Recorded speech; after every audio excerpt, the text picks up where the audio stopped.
গরম তেলের মধ্যে 1 বাটি মুগ ডাল দিন, তারপর দেখুন ম্যাজিক। অধিকাংশ মানুষেরই অজানা যে এরকমভাবে এই রেসিপিটা বানানো যায়। তো নমস্কার বন্ধুরা, স্বাদবারের পক্ষ থেকে আপনাদের সবাইকে জানাই অনেক অনেক স্বাগত। আশা করছি সবাই ভালো আছেন, সুস্থ আছেন। তাহলে চলুন আমার আজকের রেসিপি শুরু করা যাক। এই বাটিটা মাপ করে আমি এখানে 2 বাটি মুগ ডাল 2-3 ঘন্টা আগে পরিষ্কার জল দিয়ে ধুয়ে ভিজিয়ে রেখে দিয়েছিলাম। ডালটা এখন ফুলে ভিজে অনেকটাই বেড়ে গেছে। এবার জলটা একদমই ঝরিয়ে নিয়েছি। এবার মিক্সির জারের মধ্যে ভরে নেব। ডালটা বেটে নিতে হবে, তবে চেষ্টা করবেন জল ছাড়াই বাটতে, তাহলেই আমি যে রেসিপিটা বানাবো সেটা বানাতে ভীষণ সুবিধে হবে। আশা করব পুরো ভিডিওটা জুড়ে আপনারা আমার সাথেই থাকবেন। আর সবশেষে যদি একটু আমার রেসিপিটা ভালো লাগে তাহলে অবশ্যই একটা লাইক করে দিয়ে সবার মাঝে বেশি বেশি করে শেয়ার করে দেবেন। ডালটা আমি বেটে নিয়েছি, দেখুন একদম মিহি করে ব্লেন্ড করে নিতে হবে যাতে একটুও গোটা গোটা অংশ না থাকে। এবার ওই ডাল বাটাটা একটা বড় বাটির মধ্যে ঢেলে নেব। একইভাবে বাকি যে ডাল বাটাটা আছে সেটাও আমি ভালো করে বেটে নেব। একদম স্মুথ করে বেটে নিতে হবে যাতে একটুও ডালের গোটা গোটা অংশ না থাকে, তাহলে রেসিপিটা বানাতে ভীষণ অসুবিধে হয়ে যাবে। এবার ওই ডালের সাথে দিয়ে দিচ্ছি সামান্য 1 চিমটে লবণ, আর দিয়ে দেবো 1/2 চামচেরও একটু কম বেকিং সোডা। তারপর সব কিছু ভালো করে মিশিয়ে নেবার পর ফেটিয়ে নিতে হবে। যত ভালো করে ফেটানো হবে রেসিপিটা কিন্তু ততটাই সফট এবং ফুলে ফেঁপে উঠবে। এইভাবে আমি প্রায় 10-15 মিনিট মতো ভালো করে ফেটিয়ে নিয়েছিলাম। ফেটানোটা ঠিকঠাক হয়েছে নাকি এটা নিজেরাই বুঝতে পারবেন। ফেটাতে ফেটাতে দেখা যাবে যে একদম ক্রিমের মতো একটা ফোম ফোম ভাব এসে গেছে, তখন বুঝে নিতে হবে যে ঠিকঠাকভাবে ফেটিয়ে নেওয়া হয়েছে। আমি অনবরত এভাবে ফেটিয়ে ফেটিয়ে প্রায় 10-15 মিনিট মতো ফেটিয়ে নিয়েছিলাম।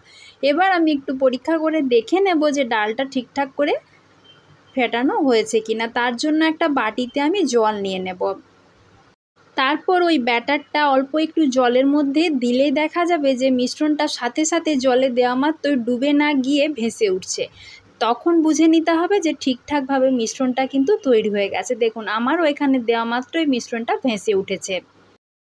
এতক্ষণে হয়তো আপনারা বুঝেই গেছেন যে আমি আজকে কি বানাচ্ছি। ঠিকই ধরেছেন, আমি আজ বানাবো মুগ ডালের জিলিপি। তার জন্য এখানে আমি একটা এরকম প্লাস্টিক নিয়েছি। আপনাদের কাছে যদি পাইপিং ব্যাগ থাকে তাহলে সেটা দিলে তো খুবই সুবিধা হবে। আমার কাছে নেই বলে আমি এরকম পলিপ্যাকের মধ্যেই এই মিশ্রণটা ঢেলে নেব। এবার ওই পলিপ্যাকটা একটা গ্লাসের মধ্যে এভাবে পরিয়ে নিয়েছি, তারপর মিশ্রণটা ঢেলে নেব। এতে করে মিশ্রণটা ঢালতে অনেকটা সুবিধে হবে। ওই পলিপ্যাকটার মধ্যে জিলিপির মিশ্রণটা ঢেলে নিয়ে জিলিপিটা বানাতে ভীষণ অসুবিধে হচ্ছিল বলে আমি এরকম একটা সুজির প্যাকেট নিয়েছি।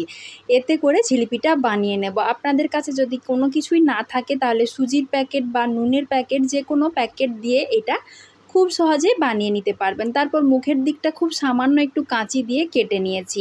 এবার ঘুরিয়ে ঘুরিয়ে ঠিক জিলিপির মতো প্যাঁচ করে এরকম মিশ্রণটা দিয়ে দিলেই তেলের মধ্যে, তাহলে কিন্তু জিলিপিগুলো ঠিকঠাকভাবে বানানো হয়ে যাবে। তবে আমি এখানে ঠিকঠাক মতো জিলিপিগুলো বানাতে পারিনি, দেখতে জিলিপির মতো খুব একটা হয়নি, তবে খেতে কিন্তু বেশ ভালোই হয়েছিল। এমনি নর্মাল জিলিপির মতো মুগ ডালের জিলিপির প্যাঁচ কিন্তু অনেক বেশি থাকে না, ওই 1-2 প্যাঁচ থাকে মুগ ডালের জিলিপিতে। আমি সেইভাবে বানিয়ে নিচ্ছি। এই জিলিপিগুলো ভাজার পর দেখা যাবে সুন্দরভাবে ফুলে উঠেছে। আর এই জিলিপি খুব বেশি লাল লাল করে ভাজা হবে না, একটু সাদা সাদাই থাকবে। ভাজতেও খুব বেশি সময় লাগেনি। আমি একই রকমভাবে সব জিলিপিগুলো প্রথমে ভেজে নেব। এটা বলে বোঝানোর থেকে আপনারা আশা করি দেখে বুঝতে পারবেন যে আমি কিভাবে বানাচ্ছি। একই রকম করে সমস্ত জিলিপিগুলো ভেজে নেবার পর কড়ার থেকে তেলটা আমি অন্য একটা জায়গাতে ঢেলে নিয়েছি। এবার ওই কড়ার মধ্যেই যেই বাটিটা মাপ করে আমি মুগ ডাল নিয়েছিলাম ওই বাটির মাপ করে আমি এখানে নিয়ে নিচ্ছি 2 বাটি চিনি। আর ওই বাটির মাপ করে আমি 2 বাটি জলও দিয়ে দেব। তারপর চিনিটা একটু ফুটতে দেব যাতে জলের সাথে চিনিটা একদম সুন্দরভাবে গলে যায়। চিনি শিরাটায় সুন্দর একটা ফ্লেভার দেওয়ার জন্য দিয়ে দিচ্ছি 2টো এলাচ। এলাচটা এখানে একটু থেঁতো করে আমি দিয়ে দিয়েছি। তারপর ভালো করে চিনিটা জলের সাথে এভাবে একটু মিশিয়ে নেব। এখানে কিন্তু খুব বেশি চটচটে রসের প্রয়োজন হয় না।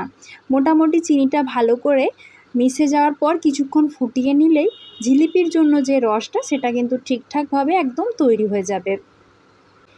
এইভাবে প্রায় 7-8 মিনিট মতো ভালো করে একটু গ্যাসের আঁচটা কমিয়ে দিয়ে ফুটিয়ে নিয়েছিলাম, তাহলে চিনি শিরাটা আমার তৈরি হয়ে গেছে।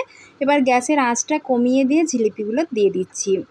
দিয়ে 1-2 মিনিট মতো একটু এইভাবেই ফুটিয়ে নিয়েছিলাম।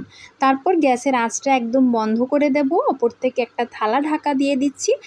এইভাবে রেখে দেব আধা ঘন্টার মতো। মাঝখানে একবার করে ঢাকাটা খুলে একটু উল্টে পাল্টে নিয়েছিলাম, যাতে সমস্ত জিলিপিগুলো রসের মধ্যে সুন্দরভাবে ভিজে থাকে এবং সুন্দরভাবে রসগুলো এই জিলিপির মধ্যে ঢুকতে পারে।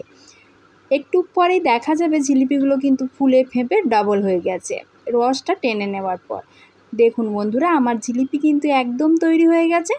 একদম দোকানের মতো দেখতে লাগছে না, খেতেও কিন্তু দুর্দান্ত হয়েছিল। এতটাই নরম যে একদম মুখে দিলেই মিলিয়ে যাবে।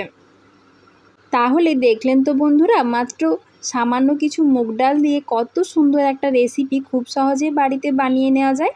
আশা করব আপনাদের আমার আজকের রেসিপিটি ভালো লেগেছে। যদি একটু ভালো লাগে তাহলে অবশ্যই একটা লাইক করে দিয়ে সবার মাঝে বেশি বেশি করে শেয়ার করে দেবেন। আর তার সাথে কমেন্ট করেও জানাতে যেন ভুলবেন না যে আমার রেসিপিটা কেমন লাগলো। একটা জিলিপি আমি প্লেটের মধ্যে তুলে নিয়ে আপনাদেরকে কেটে দেখিয়ে দিচ্ছি, তাহলে বুঝতে পারবেন যে জিলিপিটা কতটা নরম হয়েছিল। আশা করছি কাটাটা দেখে বুঝতে পারছেন জিলিপিটা একদম রসে ফুলে ফেঁপে টইটুম্বুর হয়ে গেছে আর ভেতর থেকে খুবই নরম, মুখে দিলেই মিলিয়ে যাবে। এভাবে যাকে একবার বানিয়ে খাওয়াবেন সে বারবার আপনাকে অনুরোধ করবে এই রেসিপিটা বানিয়ে দেওয়ার জন্য। বন্ধুরা, আমার চ্যানেলটিতে যদি আপনারা নতুন হয়ে থাকেন তাহলে প্লিজ চ্যানেলটা সাবস্ক্রাইব করে দিয়ে আমার পাশে থাকার জন্য অনুরোধ জানাচ্ছি। আজকের মতো এই পর্যন্তই। খুব তাড়াতাড়ি আবার দেখা হবে। সবাই ভালো থাকবেন, সুস্থ থাকবেন। ধন্যবাদ।